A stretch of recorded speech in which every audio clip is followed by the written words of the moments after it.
ત્રિપ્રમુખ એજ્યુકેશનમાં તમારું સ્વાગત છે. આજે ધોરણ 7 પ્રેક્ટિસ વર્ક પ્રકરણ 6 ત્રિકોણ અને તેના ગુણધર્મો સ્વાધ્યાય 6.4 પ્રશ્ન ત્રીજો નીચેના પ્રશ્નોના જવાબ આપો. તેનો દાખલા નંબર 14. એક વૃક્ષ જમીન ઉપર શિરોબિંદુ લંબ ઊભું છે. તે 12 મીટરની ઊંચાઈથી તૂટી પડે છે. તેની ટોચ થડથી 9 મીટર દૂર જમીનને અટકે છે. તો વૃક્ષની ઊંચાઈ કેટલી હશે? તો અહીંયા શું કીધું છે? એક વૃક્ષ, બરાબર, એટલે આપણે આ વૃક્ષ કરી નાખીએ. તે પછી અહીંયા શું કીધું? કેટલા મીટર? તો કે તે 12 મીટરની ઊંચાઈથી તૂટી પડે છે. તો અહીંયા આપણે 12 કરી નાખીએ. આ કેટલું થાય? તો કે આટલું 12 મીટર, બરાબર, 12 મીટર. પછી શું કે તેની ટોચ થડથી 9 મીટર દૂર જમીનને અટકે છે. તો આ થડ છે એનાથી 9 મીટર કીધું છે, એ પાછ જમીનને અટકે છે. અહીંયાથી નથી કીધું, તો કે જમીનને અટકે છે. તો એટલે આપણે અહીંયા 9 મીટર કરી નાખીએ, બરોબર છે.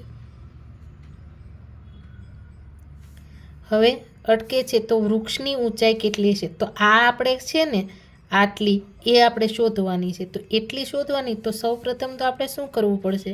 તો કે અહીંયા આપણે કરી નાખીએ પાયથાગોરસના. તો આ કેટલી છે આપને મળી જાય, બરાબર છે. તો એના માટે આપણે નામ આપી દેવી A, B, C અને આને નામ આપી D. તો અહીંયા આપણે લખી નાખીએ પાયથાગોરસના પ્રમેય અનુસાર.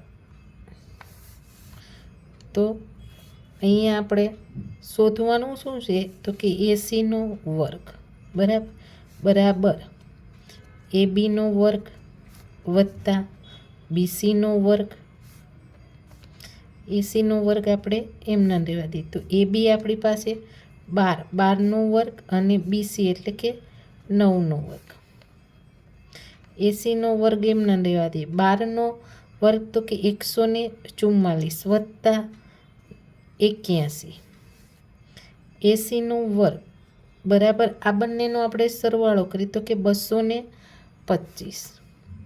હવે AC નો વર્ગ છે એને આપણે અહીંયા વર્ગમૂળમાં તો 225 કરી નાખીએ, બરાબર.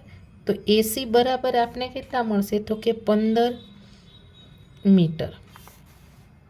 હવે આપણે શું કીધું? તો વૃક્ષની ઊંચાઈ કેટલી હશે, એટલે આપણે આ શોધવાની. હવે આપણે બાકી કઈ રહી? તો કે આ મેન આ બાકી. તો આપણે શોધવી છે. તો આપણે આટલું છે વૃક્ષ, આ અને પડી જાય એટલે કે આ. તો એ બંનેની થઈને એટલે આપણે મળી જાય કે વૃક્ષની ઊંચાઈ કેટલી હોય. અહીંયા લખી નાખીએ વૃક્ષની ઊંચાઈ બરાબર. તો આપણે AB વત્તા, તો બીજું આપણે શું કરવું પડે? તો કે અહીંયા આપણે કેટલી થઈ એની પડે તો કે AC. તો AB બરાબર 12 છે અને AC બરાબર આપણી પાસે 15 છે. તો આપને કેટલા મળે? તો કે 27 મીટર. તો અહીં લખી નાખીએ કે વૃક્ષની ઊંચાઈ 27 મીટર હશે, બરાબર. પ્રશ્ન 4. ત્રિકોણ ABCની મધ્યગા રેખાખંડ AM છે. સાબિત કરો કે AB વત્તા BC વત્તા CA મોટો છે. તો કે 2AM. તો અહીંયા સૌ પ્રથમ તો આપણે ત્રિકોણ A, B અને C મધ્યગા એટલે કે અહીંયાથી વચ્ચે આપણે કરીએ તો એ કઈ થયું? તો કે મધ્યગા. તો આપણે સાબિત કરવાનું છે. તો અહીંયા આપણે લખી નાખીએ કે દર્શાવેલ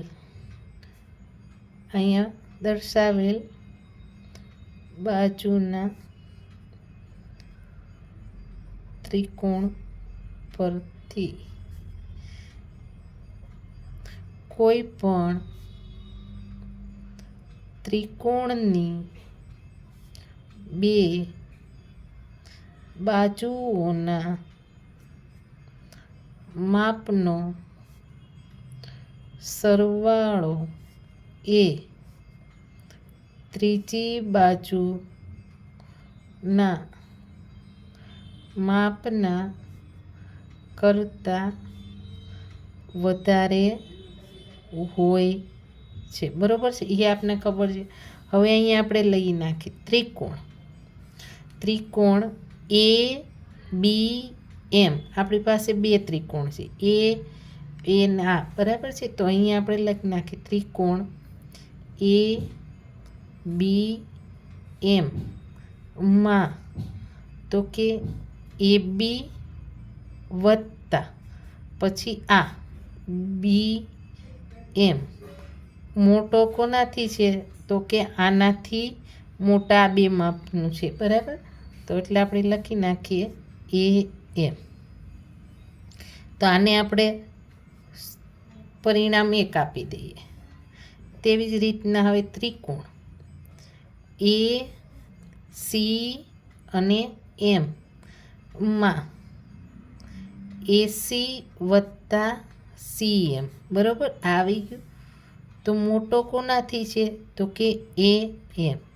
અહીંયા બંને જગ્યાએ તો આને 2 આપી દઈએ. હવે આપણે લખીએ કે પરિણામ 1 અને 2નો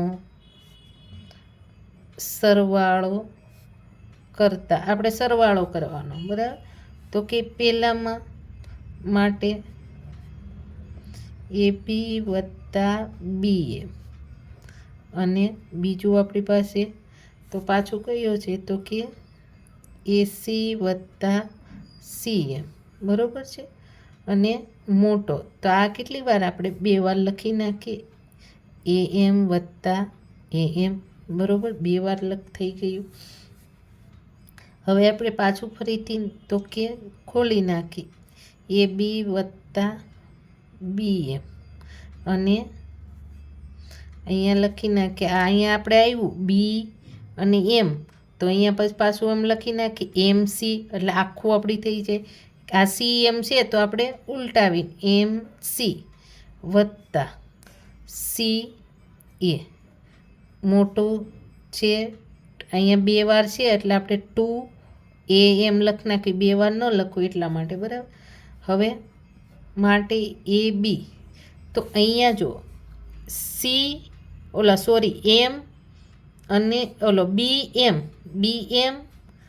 એમ સી આ આખું છે તો આપણે આને ફક્ત ખાલી એકવાર આપણે લખવું હોય તોય ચાલે. બરાબર છે, તો અહીંયા લખી નાખીએ આપણે બી સી એટલે આખું આપણે એકવાર આ રહ્યું એનું આપણે બી અને સી લખી નાખ્યું વત્તા સી એ અને મોટા છે 2 એમ.